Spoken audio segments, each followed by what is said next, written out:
धनतेरस क्यों मनाया जाता है? दिवाली पर्व से पहले माँ लक्ष्मी सच में आती हैं हम सबके घरों में। वेलकम। धनतेरस का त्यौहार भारत में दिवाली के 5 दिवसीय पर्व का पहला दिन होता है।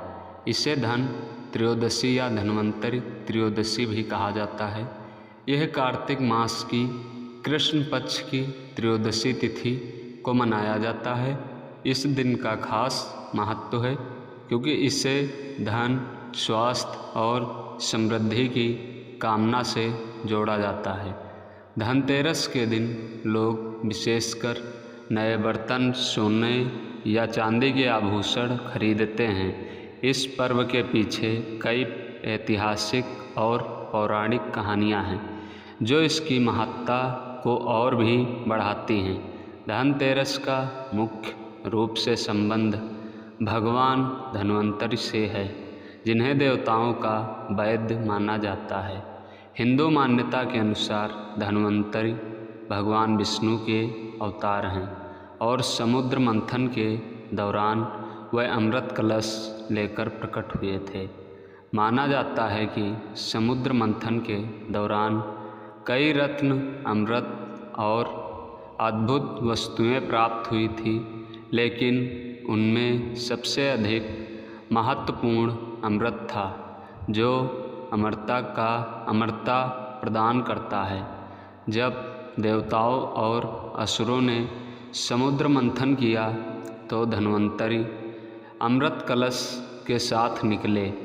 उनके हाथ में अमृत का कलश था और वह साथ में आयुर्वेद का ज्ञान लेकर आए थे, जो जीवन और स्वास्थ्य के लिए अत्यंत महत्वपूर्ण था। इसीलिए उन्हें आयुर्वेद के जनक के रूप में पूजा जाता है। भगवान धन्वंतरि के प्रकट होने का यह दिन धनतेरस के रूप में मनाया जाता है। इस दिन लोग स्वास्थ्य की कामना करते हुए भगवान धन्वंतरि की पूजा करते हैं और अपने घर में बर्तन, सोना, चांदी आदि खरीदते हैं ताकि उनके जीवन में धन और स्वास्थ्य का संचार हो। यह भी मान्यता है कि जो लोग इस दिन बर्तन या आभूषण खरीदते हैं उनके घर में लक्ष्मी जी का वास होता है और सुख समृद्धि आती है। धनतेरस के त्यौहार से जुड़ी एक और प्रसिद्ध कथा है जो राजा हेम के पुत्र के जीवन से संबंधित है। पौराणिक कथा के अनुसार राजा हेम के पुत्र की कुंडली में एक दुर्भाग्यपूर्ण योग था। ज्योतिषियों ने राजा को बताया कि उनके पुत्र की विवाह के चौथे दिन मृत्यु हो जाएगी। यह सुनकर राजा और रानी अत्यंत दुखी हो गए। वह भगवान से प्रार्थना करने लगे कि किसी प्रकार उनके पुत्र का जीवन सुरक्षित रहे। जब राजकुमार का विवाह हुआ तो नियत समय के अनुसार उसकी मृत्यु का समय निकट आ गया। उसकी पत्नी बहुत चतुर थी और उसने अपनी पति को बचाने का उपाय सोचा। उसने राजकुमार को सोने नहीं दिया और उसके कमरे के दरवाजे पर सोने, चांदी के सिक्के और गहनों का ढेर लगा दिया। साथ ही चारों ओर दीपक जलाए ताकि यमराज के आने का मार्ग रोका जा सके। इसके बाद वह रात भर अपने पति को कहानियाँ सुनाती रही और उसे जागृत रखा।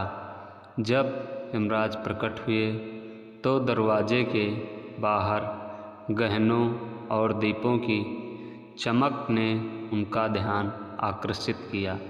वह अंदर जाने की बजाय गहनों के ढेर पर बैठ गए और सूर्योदय तक प्रतीक्षा की। सूरज की पहली किरण के साथ ही यमराज को वापस लौटना पड़ा और राजकुमार का जीवन बच गया।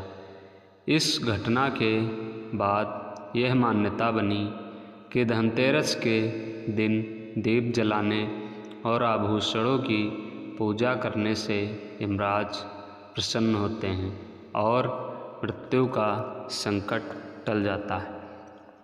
इस कथा के आधार पर धनतेरस के दिन विशेषकर सोना, चांदी, बर्तन और दीपक खरीदने की परंपरा बन गई। ऐसा माना जाता है कि इस दिन खरीदी गई वस्तुएं समृद्धि और आयु की वृद्धि करती हैं। धनतेरस का त्यौहार मुख्यतः सुख समृद्धि का प्रतीक है। इस दिन माँ लक्ष्मी, भगवान कुबेर और भगवान धन्वंतरी की पूजा की जाती है। माँ लक्ष्मी को धन की देवी माना जाता है और भगवान कुबेर को धन के देवता। मान्यता है कि इस दिन घर में लक्ष्मी और कुबेर का वास करने से घर में कभी धन की कमी नहीं होती। इसीलिए लोग इस दिन अपने घरों को साफ सफाई करते हैं, नए सामान खरीदते हैं और दीप जलाकर माँ लक्ष्मी और भगवान कुबेर का स्वागत करते हैं। धनतेरस के दिन विशेष पूजा अर्चना का आयोजन किया जाता है। इस दिन शाम को घर के मुख्य द्वार पर रंगोली बनाई जाती है और दीप जलाए जाते हैं। इसके बाद भगवान धन्वंतरी, माँ लक्ष्मी और भगवान कुबेर की पूजा की जाती है। पूजा में मुख्य रूप से धूप, दीप, फूल, चावल, रोली, मिठाई आदि का प्रयोग होता है। पूजा के बाद लक्ष्मी जी के चरणों का निशान बनाकर घर के अंदर तक लाया जाता है ताकि घर में लक्ष्मी का वास बना रहे। इसके बाद परिवार के सदस्य एक दूसरे को मिठाई और उपहार देकर धनतेरस की शुभकामनाएं देते हैं। इस प्रकार धनतेरस का पर्व हमारी परंपरा, आस्था और आर्थिक समृद्धि को जोड़ने वाला एक महत्वपूर्ण त्यौहार है। यह दिन हर किसी के जीवन में नया उल्लास और नई ऊर्जा का संचार करता है और हमें इस बात का एहसास कराता है कि जीवन में धन और स्वास्थ्य का कितना महत्व है। तो ऐसे ही स्टोरी सुनने के लिए हमारे चैनल को सब्सक्राइब करिए। स्टोरी कैसी लगी है कमेंट बॉक्स में ज़रूर बताइए। लाइक करिए, चैनल को सब्सक्राइब करिए और हमारे चैनल का नाम है प्रीत की स्टोरी 1। अंत तक बने रहने के लिए धन्यवाद।